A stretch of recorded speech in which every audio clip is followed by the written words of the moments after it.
¿Qué tal? ¿Cómo están? Bienvenidos de vuelta al curso de biología. Hoy vamos a abordar específicamente el tema de respiración celular, que es parte del más grande tema del ciclo de carbono, fotosíntesis y respiración celular. En los segmentos anteriores hemos visto un poquito sobre, en general, pues cómo el carbono va corriendo a través del medio ambiente, entre seres vivos. Hemos visto aquí en la fotosíntesis un poquito más a detalle, pues cómo funciona ahora sí, no nada más bien enfocándonos en el carbono, sino en general viendo también el oxígeno y el dióxido de carbono, de dónde van, a dónde vienen, ¿no? Entonces ahora vamos a ver específicamente la respiración celular. Ahora, algo que ya he dicho en lecciones anteriores, pero que es importante enfatizar, es que la respiración celular la hacemos los humanos, también la hacen los demás animales y también la hacen las plantas. Esta es una reacción que podemos hacer prácticamente pues todos los seres vivos del reino de animales y de plantas.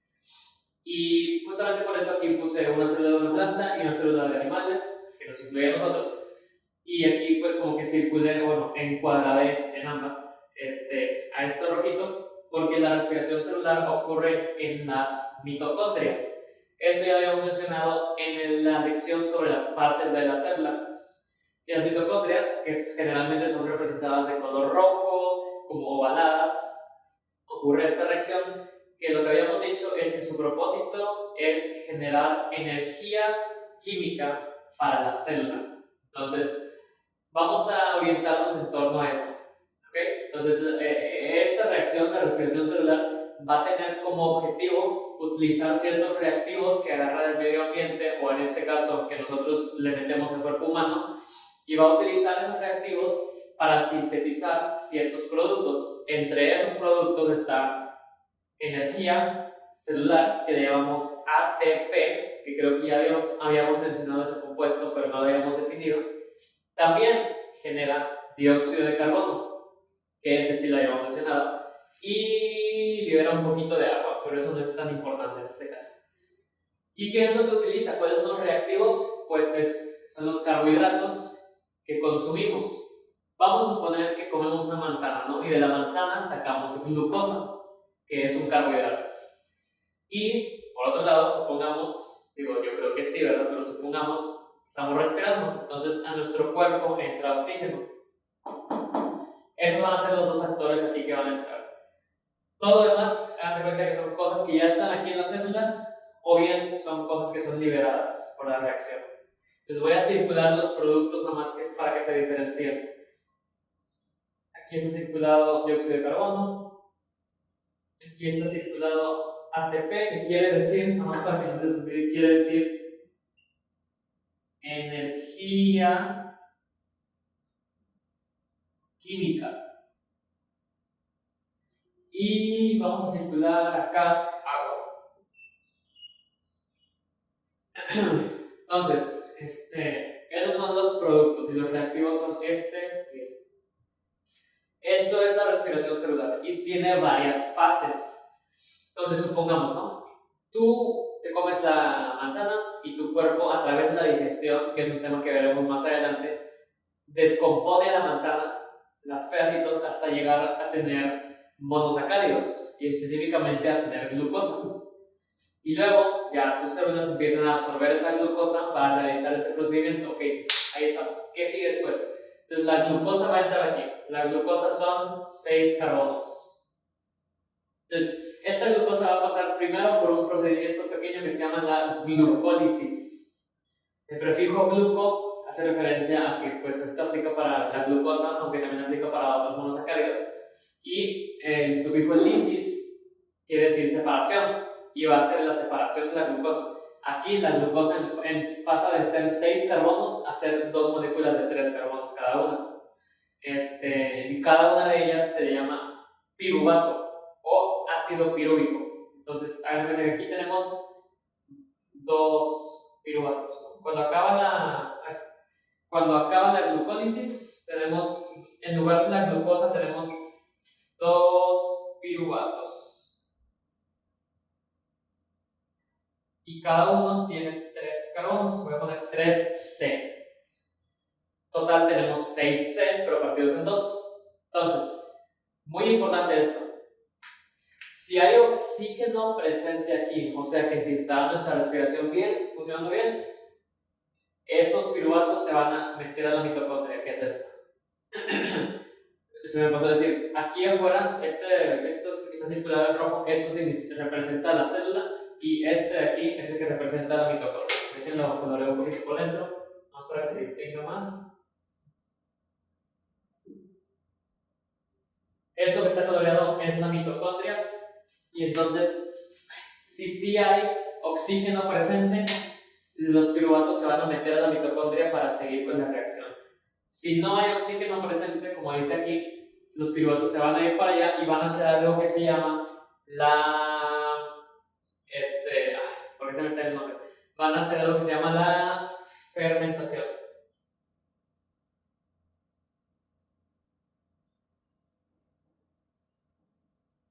Que también se le llama respiración anaeróbica. Y a lo mejor se están preguntando, bueno, ¿qué quiere decir eso? Respiración anaeróbica quiere decir respiración sin oxígeno. Pero aquí vamos a suponer que sí hay oxígeno, porque normalmente sí hay. Y la respiración con oxígeno, que es la respiración celular, la normal, le llamamos respiración aeróbica. Entonces, este es el enfoque del tema de ahorita. Esta la podríamos ver en otra sesión después, pero por el momento lo importante es la respiración aeróbica.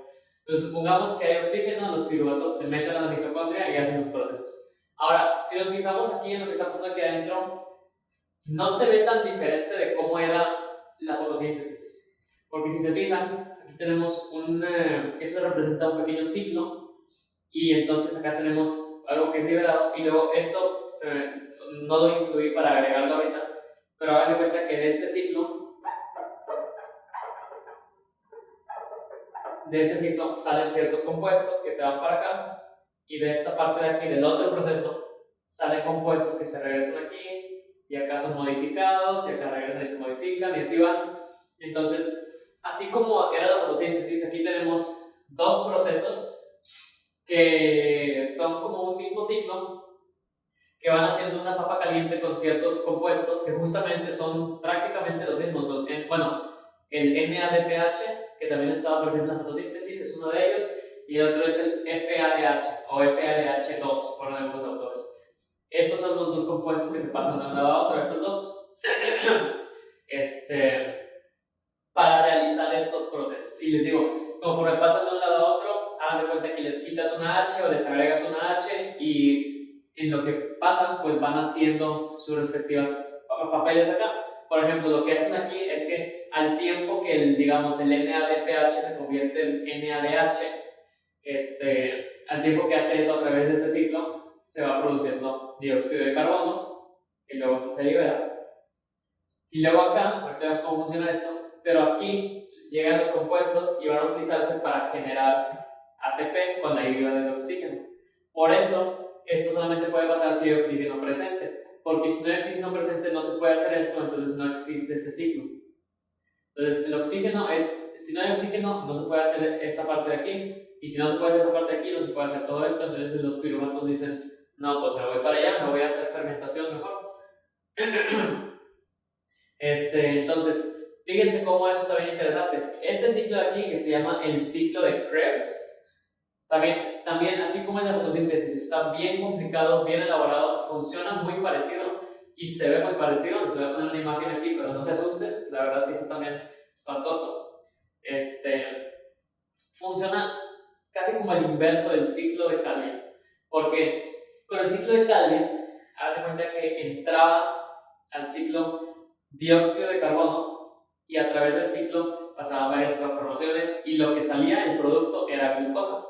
Y aquí tenemos el opuesto, tenemos que van a llegar piruvatos, o sea, la glucosa ya partida, y lo que va a salir son dióxidos de carbono. Entonces tenemos, así como la fotosíntesis y la respiración celular son, hagan de cuenta que complementarias, este ciclo y el ciclo de Calvin son también como complementarios, porque pues están cada uno en su respectivo proceso, que digo que también son complementarios, ¿no? Entonces, así es como funciona esto. Les digo, el funcionamiento exacto, Así como el ciclo de Calvin, aquí el ciclo de Krebs también utiliza lo que se llaman las reacciones redox, o también llamadas reacciones de reducción-oxidación. Es un tema de química, no lo vamos a ver ahorita. Utiliza este tipo de reacciones para hacer esto, para sintetizar dióxido de carbono y para convertir esos compuestos. Pero ahí no se acaba, o sea, esto nomás es la mitad de la respiración celular. Es como si nada más viéramos el ciclo de Calvin en la fotosíntesis y nada más vemos cómo la planta libera glucosa y ya, nada más. Pero también falta la otra mitad, que aquí es súper importante. Aquí le puse CTE, eso se llama cadena de transporte de electrones. Y la verdad es que si el ciclo de Calvin y el ciclo de Krebs se veían así como espantosos, feos, ese se ve más horrible. O sea, ese, yo les voy a poner la imagen aquí y a lo mejor no se entiende qué está pasando, es lo más seguro. Entonces, voy a así poner una animación de ella ahorita que explique lo básico, pero no es tan importante entenderla a fondo, a menos que quieran entenderla a fondo. Pero si no la quieren entender a fondo, como quiera pueden entender la respiración celular en general. Entonces, ¿qué es la cadena de transporte de electrones? Es un mecanismo que no es exclusivo a las mitocondrias y no es exclusivo a la respiración celular, en el cual se utilizan propiedades químicas de los protones y de los electrones, así como una molécula que se llama sintasa de ATP para sintetizar ATP. Es decir, se utilizan propiedades químicas de energía positiva y negativa, flujo de energía con electrones y con protones, para hacer que un aparato que tiene aquí adentro, que es la sintasa de ATP, sintetice ATP. Entonces, haz de cuenta que con electrones que tienes aquí, que haces que fluyan usando esos compuestos de aquí, tú haces que funcione esto y se genera ATP. Entonces, me regreso. En el ciclo de Krebs, haz de cuenta que formamos un par de compuestos, el NADPH, el FADH, y los mandamos a otro lado. ¿Y qué va a pasar en el otro lado? En el otro lado, eso se utiliza para hacer que funcione la máquina, para hacer que funcione la cadena de transporte de electrones. Y una vez que funciona, esa máquina hace su función, que también acuérdense que también ocupa el oxígeno por el otro lado. ¿Y cuál es la función de esa máquina? Sintetizar ATP. ¿Cuánto? Bastante. Genera, si mal no recuerdo, 30-34 moléculas de ATP por cada glucosa que entra. Y pues una glucosa es microscópica. Estamos hablando de que cada manzana ha de tener millones de glucosas. Entonces, realmente es un proceso muy eficiente. Obviamente, el proceso, si pudiéramos verlo en tiempo real, sería rapidísimo. No sería tan lento como probablemente parece aquí. Sería rapidísimo, muy, muy eficiente. Porque la energía que usamos así cada segundo es indescriptible. Entonces, y ya ni se diga, porque hay muchísimas mitocondrias en el cuerpo humano. Entonces, básicamente así es como funciona. Les digo, voy a poner una animación justo aquí encima. Si se fijan, aquí se está utilizando el NADPH o NADH y por otro lado el FADH o FADH2, no sé cómo esté puesto en la animación, para hacer que funcione el mecanismo. Y por otro lado se está usando también el oxígeno para que funcione la última parte del mecanismo, donde está la sintasa de ATP. Y lo que vemos es como que un flujo de electrones que está haciendo que funcione toda la maquinaria de ahí. Entonces por eso se llama la cadena de transporte de electrones, porque tienes una cadenita ahí de pues, moléculas, o como les quieras llamar, y a través de esa cadena se van transportando electrones, y es gracias a ese transporte que se van sintetizando ATPs en la sintasa de ATPs. Entonces, les digo, la explicación exacta, muy particular, si la quieren entender, se puede entender, pero está complicada. Pero no se ocupa entender, es lo bueno. Lo importante es que para cuando acabamos este proceso, la respiración celular, hemos producido dióxido de carbono, hemos producido ATP, hemos producido tantita agua, y ya se utilizó el oxígeno que respiramos, y ya se utilizó la glucosa que consumimos. Entonces, parte fundamental del ciclo de carbono, sí, pero también parte fundamental de nuestra respiración, porque fíjense en esto, y esto es importante porque en una lección posterior, si no es que la que sigue directamente, vamos a hablar sobre esto. Fíjense que el elemento que utilizamos es el oxígeno, que es el que respiramos, y el elemento que desechamos es el dióxido de carbono, que es el que sacamos. Entonces, a lo mejor ya pueden irse imaginando, ¿no? Nosotros respiramos, metemos oxígeno al cuerpo, y con ese oxígeno se realiza esto, y una vez que se acaba esto, sacamos el dióxido de carbono. Y pues sí, es como jala, ¿verdad? Pero lo vamos a ver más a fondo cuando veamos eso. Entonces, esta era una explicación muy general de la respiración celular. Por lo general decimos que sus pasos son la glucólisis, el ciclo de Krebs y la cadena de transporte de electrones. Hay quienes agregan un paso aquí en medio que se llama la reacción de enlace, si mal no recuerdo, que nada más es un poquito de reacomodación de moléculas. Pero en general, pues es la idea. Ocurre mayormente en la mitocondria, pero sí ocurre un poquito aquí afuera, al ladito de la mitocondria. Y no puedo enfatizar lo suficiente, ocurre tanto en células de animales como en células de plantas. Entonces, eso es en lo que consiste la respiración celular. Y les agradezco mucho por haber puesto atención. Me volverán a ver muy pronto. Hasta luego.